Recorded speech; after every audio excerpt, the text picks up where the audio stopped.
Hello दोस्तों, जय श्री राम। आप सबका मेरे YouTube channel English classes Indore में स्वागत है।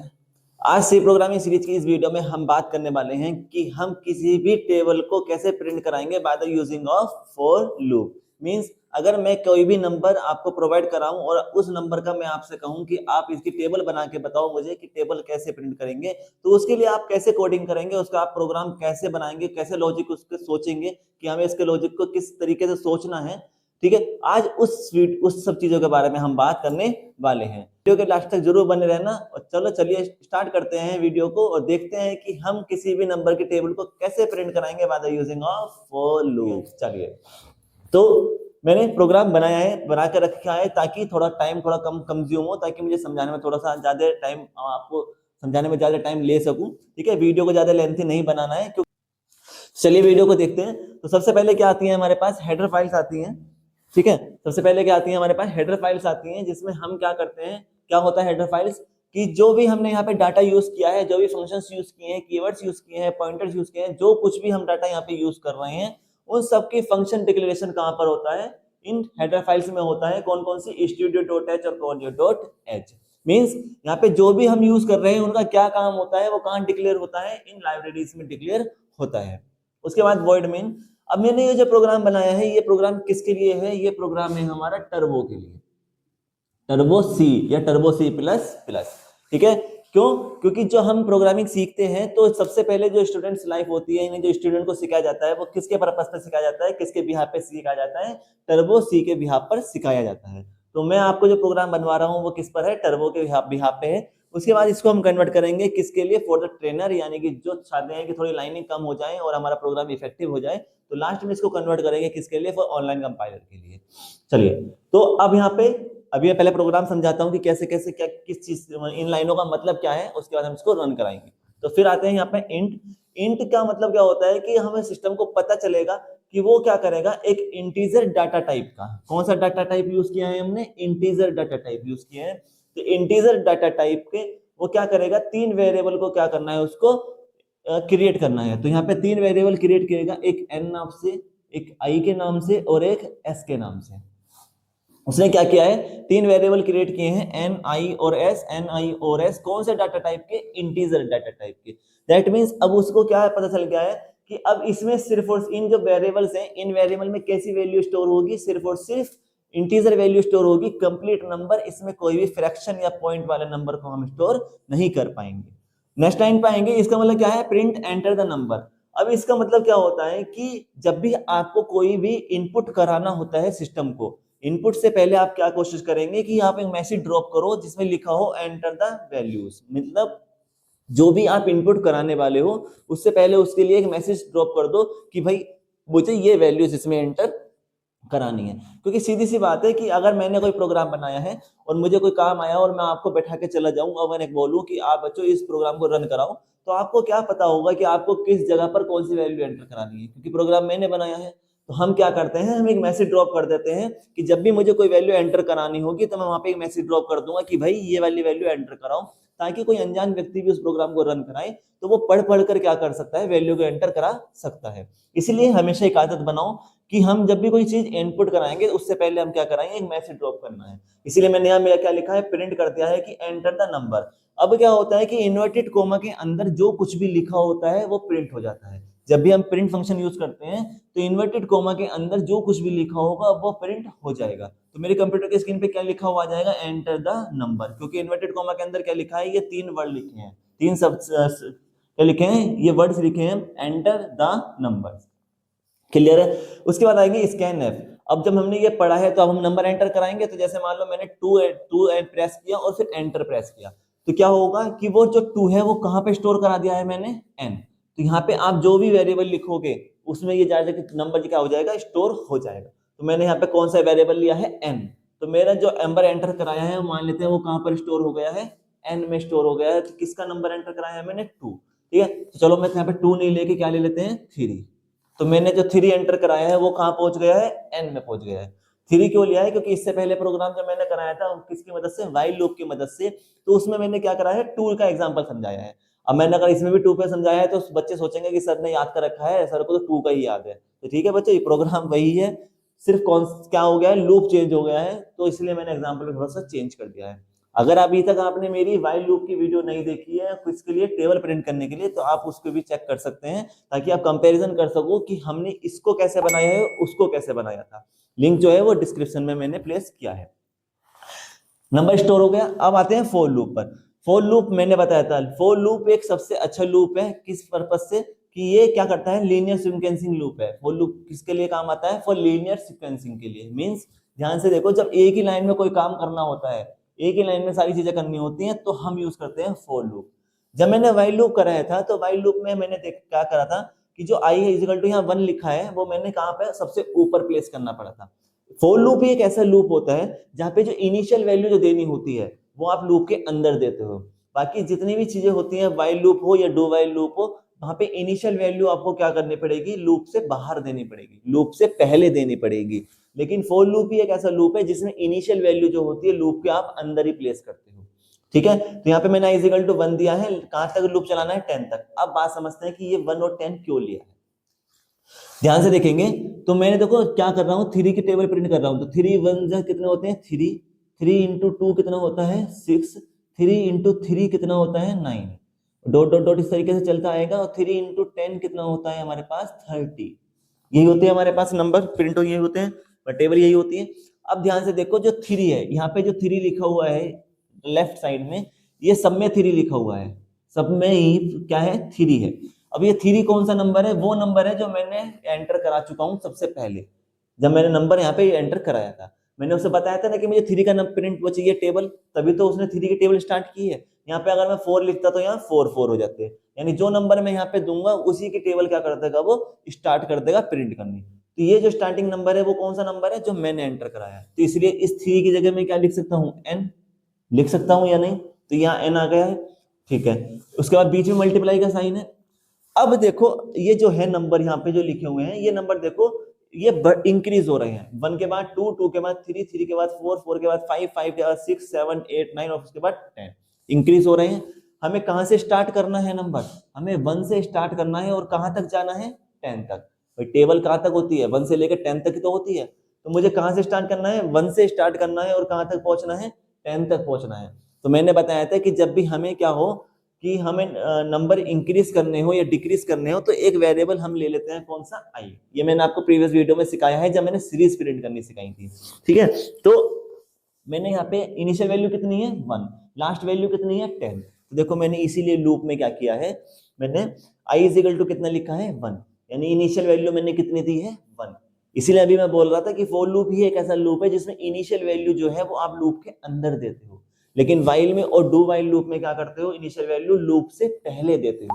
ठीक है, तो इनिशियल वैल्यू कितनी आ गई है, 1, तो मैंने 1 यहाँ बता दिया। अब ये 1 कहां तक चलनी है, कंडीशन कहां तक चलानी है मुझे, कि 1 से स्टार्ट होगी और कहां तक जानी है, 10 तक। तो मैं जब कंडीशन चेक करता हूँ, मुझे कहां तक चेक करनी है, 10 तक, कि जो मैं नंबर है मेरा, क्या वो 10 से छोटा है या 10 तक है। भाई 2 के बराबर होगा तो 6 प्रिंट होगा, 3 4 5 10। अब जैसे मान लो 10 के बाद 11 हो गया, तो क्या 3 × 11 टेबल पढ़ते हो, नहीं, टेबल तो 1 से लेकर 10 तक ही पढ़ते हो ना, कि 3 के 1 से करेंगे, 3 के 10 से करेंगे, तो 11 की जरूरत नहीं पड़ेगी। तो नंबर कहां तक चलाना है मुझे, 10 तक चलाना है, तो 1 से स्टार्ट किया और कहां तक लेके गया हूं नंबर को, 10 तक लेके गया हूं। उसके बाद यहाँ देखो कि कितना बढ़ रहा है, एक एक करके बढ़ रहा है। 1 के बाद कितना आया है, 2, 2 के बाद 3, 3 के बाद 4, एक एक करके इंक्रीज हो रहा है। तो इसीलिए मैंने यहाँ क्या किया है, i प्लस प्लस, कौन सा ऑपरेटर है ये है पोस्ट इंक्रीमेंट।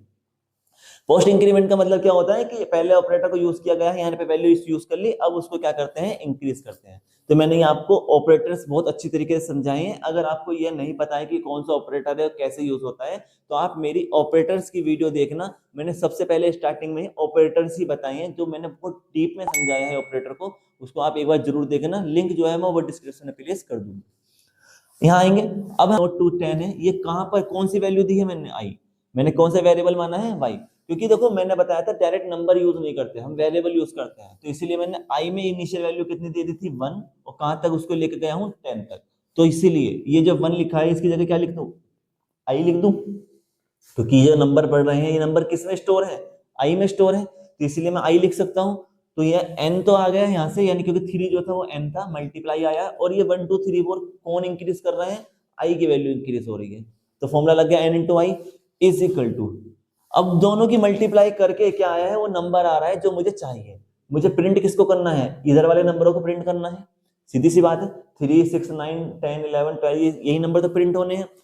कौन से नंबर आ रहे हैं ये, इन दोनों के मल्टीप्लाई करके जो नंबर आया है वो प्रिंट हो जाए, इन दोनों के मल्टीप्लाई करके जो नंबर आया है वो प्रिंट हो जाए, इन दोनों के मल्टीप्लाई करके जो प्रिंट नंबर आया है वो भी प्रिंट हो जाए।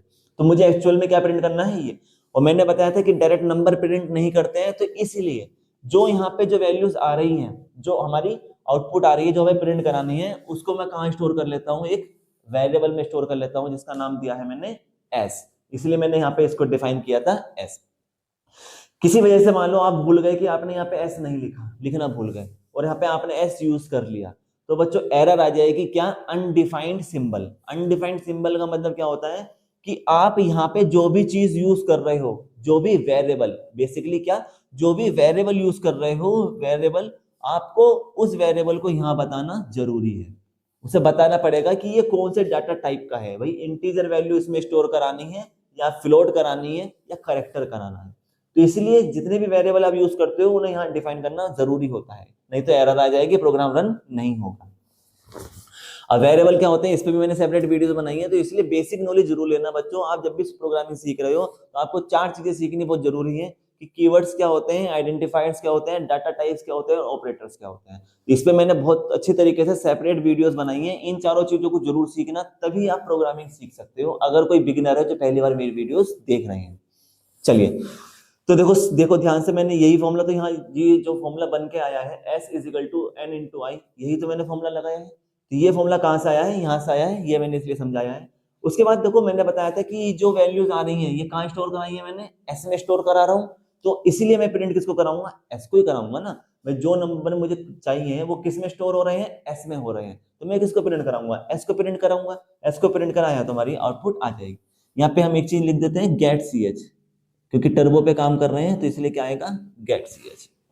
अब मैं इस प्रोग्राम को रन कराता हूं और समझाता हूं कि इसके आउटपुट कैसे आएगा। तो जब टर्बो पे काम करेंगे और आपने प्रोग्राम बना लिया है, तो प्रोग्राम कंप्लीट करने के बाद आप क्या करोगे, कंट्रोल F9, क्या करेंगे, कंट्रोल F9, यानी कंट्रोल प्रेस करेंगे और प्लस F9 प्रेस करेंगे, तो आपके क्या हो जाएगा कि ये जो प्रोग्राम है कंपाइल हो जाएगा और रन हो जाएगा। कंपाइल होने पे क्या पता चलता है कि अगर कोई प्रोग्राम में कोई एरर है तो वो एरर शो कर जाएगा। जैसे अभी बताया था मैंने कि ऐसा अगर यहाँ पे नहीं लिखता हूँ तो क्या आ जाएगी, एरर आ जाएगी।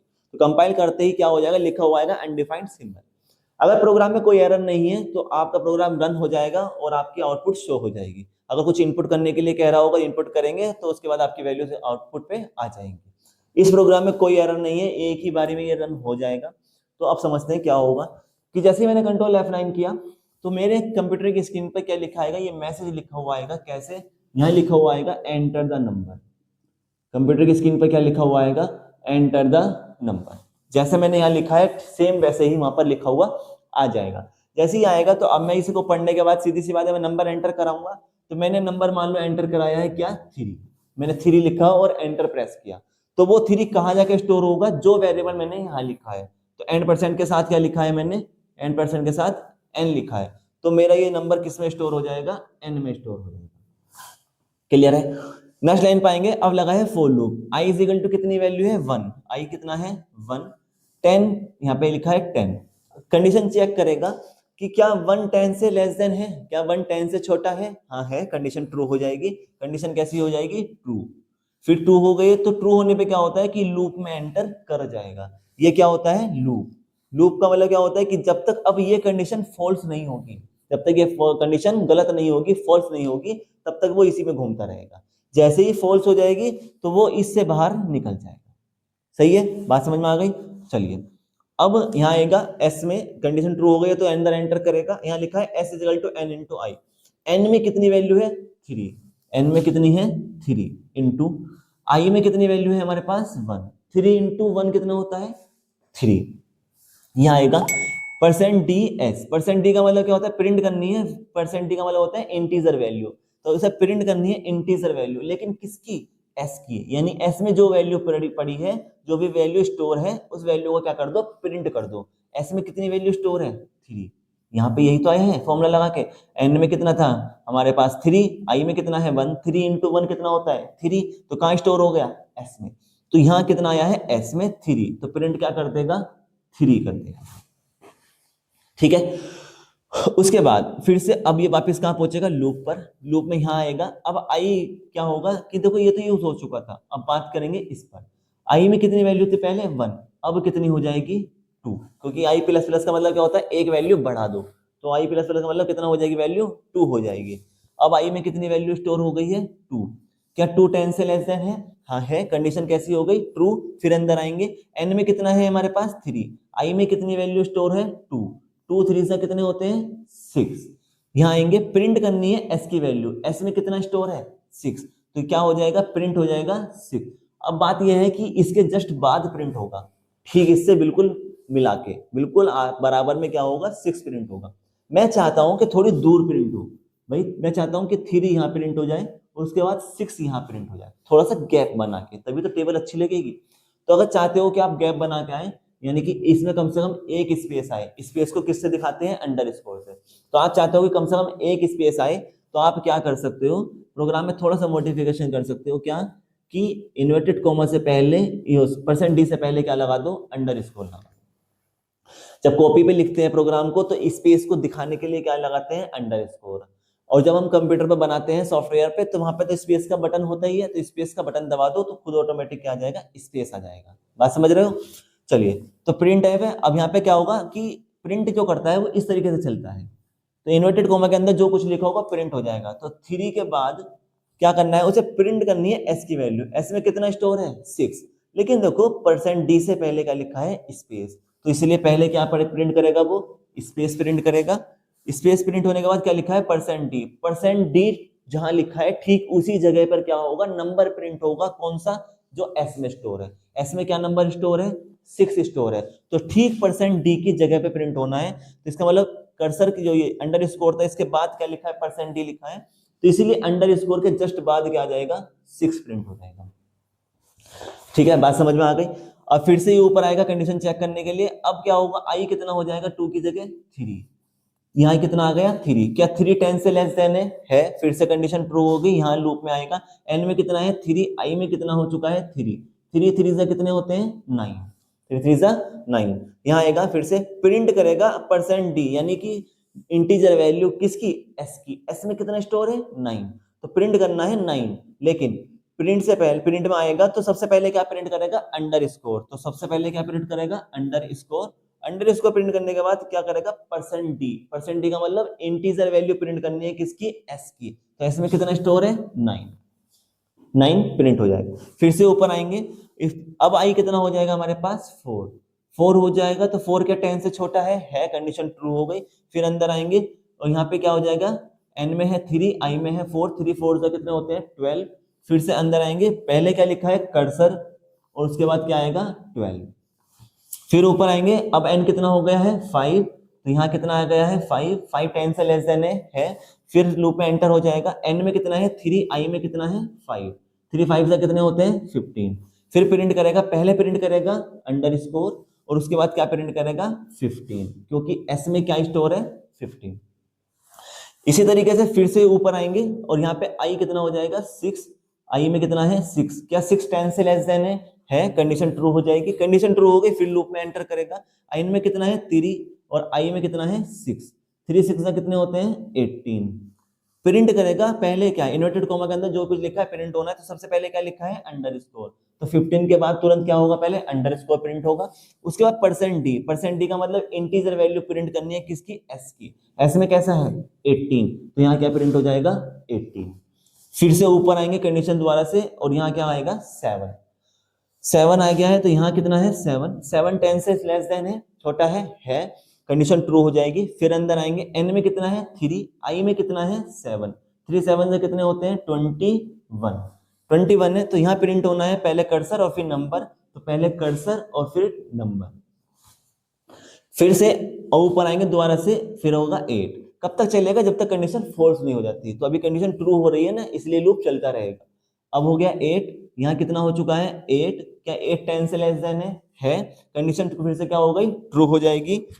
कंडीशन कैसी है ट्रू हो जाएगी, ट्रू होते ही फिर लूप में आएगा, एन में कितनी है 3, एस में आई में कितनी वैल्यू है 8, 3 8 से कितने होते हैं 24, तो यहाँ पहले क्या प्रिंट होगा, पहले अंडरस्कोर उसके बाद नंबर, नंबर कितना आ गया है 24।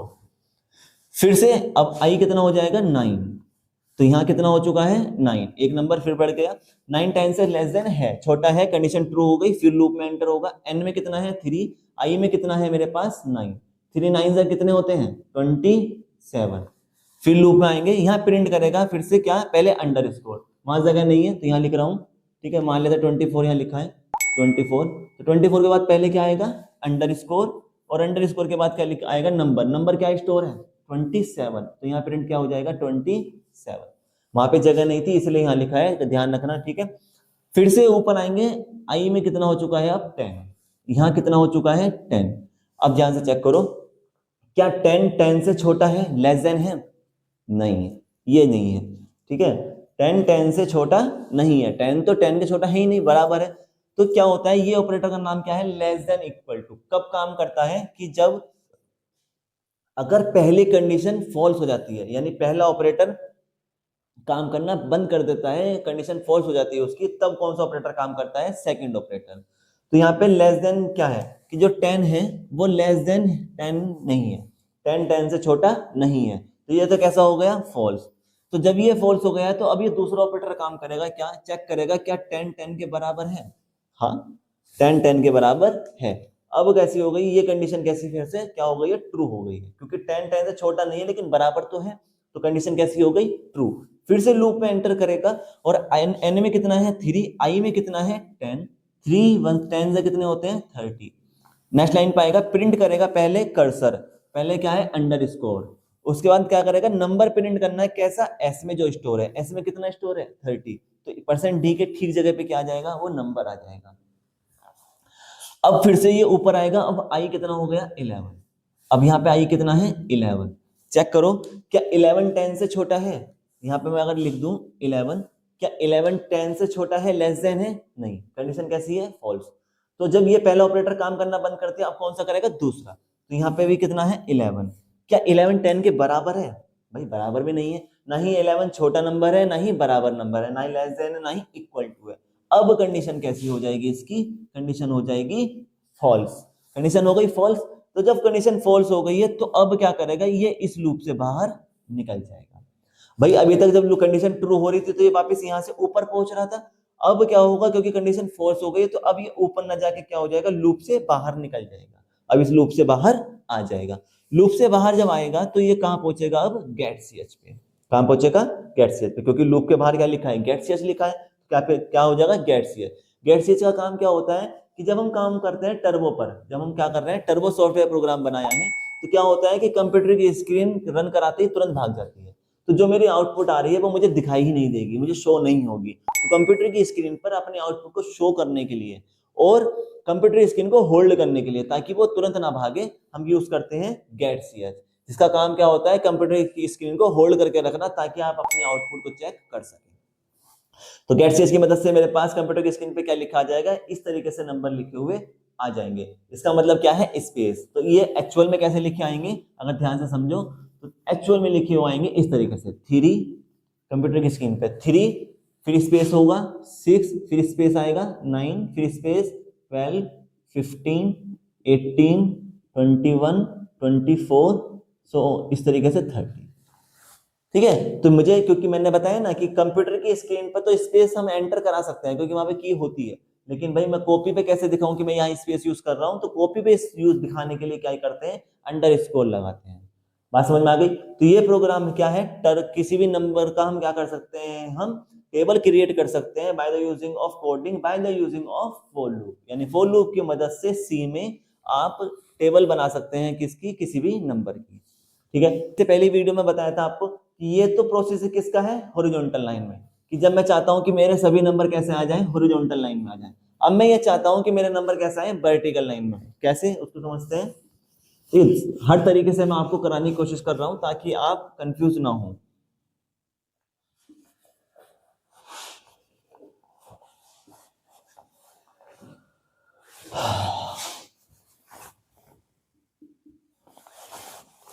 तो मैं ये चाहता हूं कि मेरे पास जो नंबर आए हैं, अभी तक तो कैसे आ रहे थे, इस तरीके से हॉरिजॉन्टल लाइन में, अब मैं चाहता हूं कि कैसे आए, इस तरीके से वर्टिकल लाइन में आए, जो बचपन से हम करते आ रहे हैं। हम टेबल जो लिखते हैं वो इसी तरीके से लिखते हैं ना, हम तो एक के बाद एक नीचे लाइन में लिखते हैं, बराबर में कहाँ लिखते हैं, कभी लिखी नहीं होंगी। तो हम जो टेबल लिखते हैं इस तरीके से लिखते हैं। मैं चाहता हूँ इस तरीके से लिखी हुई आए। तो उसके लिए क्या करना है, बस आपको कुछ नहीं करना। क्या होता है कि जैसे मान लो 3 प्रिंट हुआ, तो जो 3 प्रिंट हुआ है तो कंप्यूटर में जो कर्सर होता है वो हमेशा कैसे चलता है, लाइन चलता है, सीधे लीनियर चलता है। तो कर्सर क्या होगा, 3 प्रिंट करने के बाद यहीं रुक जाएगा, इसके बराबर में। फिर आपने जैसे मान लो 6 आया था, तो फिर 6 प्रिंट होना था, तो 6 इसलिए कहाँ प्रिंट हो जाता था, इसके बराबर में ही प्रिंट होता था। क्यों? क्योंकि कर्सर कहाँ है, इसके बराबर में रुकता है। अब 6 कर्सर कहाँ रुक गया, बराबर में। फिर जब 9 आएगा तो फिर से 9 कहाँ प्रिंट हो जाएगा, यहाँ पर। फिर कर्सर कहाँ रुक गया, बराबर। तो इसीलिए जितने भी नंबर आते रहते हैं वो सब कहाँ प्रिंट होते रहते हैं, बराबर में प्रिंट होते रहते हैं। तो हमें क्या करना है, हमें कर्सर को नीचे पहुंचाना है। तो जब कर्सर को नीचे पहुंचाना है तो कैसे होगा, अभी कर्सर कहाँ रुक गया है, यहाँ। तो जब मैंने 3 प्रिंट कराया तो कर्सर उसके बराबर में है। तो जब दोबारा से घूम के आएगा ये लूप, तो कितनी वैल्यू हो चुकी होगी 3 के बाद 6। जब मैं 6 प्रिंट कराना होगा तो मैं यहाँ पे क्या यूज कर दूंगा, मैं यहाँ पे यूज करूंगा \n, %d से पहले। जैसे ही मैंने ये यूज किया तो \n का काम क्या होता है, \n का काम होता है कि जो कर्सर आपका बराबर में लिखा हुआ है उसको कहां पहुंचा दो, नेक्स्ट लाइन पे पहुंचा दो। कहां पहुंचा दो, नेक्स्ट लाइन पे। अब कितनी वैल्यू आई होगी, 6, क्योंकि 3 के बाद 6 प्रिंट होना था। तो 6 अब कहां प्रिंट हो जाएगा, नेक्स्ट लाइन पे। अब कर्सर कहां रह गया, फिर से इसके बराबर में। फिर से लूप में ऊपर से घूम के आएगा, n की वैल्यू कितनी होगी, सॉरी s की वैल्यू कितनी हो जाएगी, 9। फिर प्रिंट करने का ऑप्शन आएगा कि 9 प्रिंट कराना है। तो पहले क्या प्रिंट कराएगा, \n, क्योंकि पहले क्या लिखा है भाई, पहले तो \n लिखा है ना, उसके बाद जो तो नंबर प्रिंट करने के लिए बोला है। तो पहले \n है, तो इसीलिए फिर से कर्सर कहां था, बराबर में, तो कहां पहुंचा देगा, नेक्स्ट लाइन पे। नेक्स्ट लाइन पे पहुंचाया है तो फिर से %d, यानी अब वैल्यू प्रिंट करा देगा। फिर से दोबारा से जब वैल्यू ऊपर से घूमती आएगी तो अब पहले क्या होगा, कर्सर नीचे पहुंचाएगा। कर्सर कहाँ है, यहाँ पर है। तो पहले \n करेगा, \n क्या करेगा, कर्सर को नीचे पहुंचाएगा और उसके बाद क्या कर देगा, वैल्यू प्रिंट कराएगा, कितनी, 12। तो इस तरीके से आप क्या कर सकते हो, वैल्यू को नेक्स्ट लाइन में प्रिंट करा सकते हो। तो वर्टिकल में प्रिंट कराने के लिए आपको \n लगाना होगा, बस इतना सा चेंज है। ठीक है, प्रोग्राम को किस में कन्वर्ट कर रहा हूँ, ऑनलाइन कंपाइलर के लिए यूज कर रहा हूँ, कन्वर्ट कर रहा हूँ कि ऑनलाइन में कैसे यूज करेंगे। तो ऑनलाइन के लिए आपको क्या करना है कि, क्योंकि जब ऑनलाइन पे काम करते हैं तो ऑनलाइन में क्या होता है कि हमने यहाँ प्रोग्राम बनाया है तो इसके जस्ट बराबर में ही हमारी आउटपुट शो हो जाती है। तो जब आउटपुट यहाँ बराबर में शो हो रही है तो इसका मतलब मुझे स्क्रीन जब भागी नहीं रही तो स्क्रीन को होल्ड करने की जरूरत नहीं है। तो स्क्रीन को होल्ड करने की जरूरत नहीं है तो इसका मतलब सीधी सी बात है कि मैं getcs का यूज क्यों करूं, मुझे getcs का यूज करने की जरूरत नहीं है। तो getcs का यूज नहीं करते हैं तो फिर यूज करते हैं रिटर्न 0, क्योंकि स्क्रीन भागेगी नहीं। जब स्क्रीन भागनी ही नहीं है तो मैं फिर getcs का यूज क्यों करूं, नहीं करूंगा, सीधी सी बात है। तो रिटर्न नहीं लिखेंगे। रिटर्न के साथ हमेशा क्या आता है, इंट मेन। यहाँ पे void main नहीं लिखेंगे, क्या यूज करेंगे, इंट मेन। अब जो कि जब हमने इंट मेन लिखा है, रिटर्न लिखा है, getcs नहीं यूज कर रहे हैं, तो getcs नहीं यूज कर रहे हैं तो फिर इसको conio.h को भी हटा देंगे। क्यों? क्योंकि getch की जो लाइब्रेरी होती है, यानी getch का क्या काम होता है, वो कहां पर सेव है, conio.h में है। तो getch हट गया तो conio भी हटा देंगे, क्योंकि सिर्फ getch का ही काम conio में है। यहाँ पे बाकी जो भी चीज है इसमें यूज कर रहा हूँ उसमें कोई भी चीज यहाँ पे इसमें सेव नहीं है। कहां पर सेव है, स्टूडियो में सेव है। तो ये प्रोग्राम हमारा किसके लिए बन गया है, किसके लिए है, ऑनलाइन कंपाइलर के लिए बन गया है। ठीक है,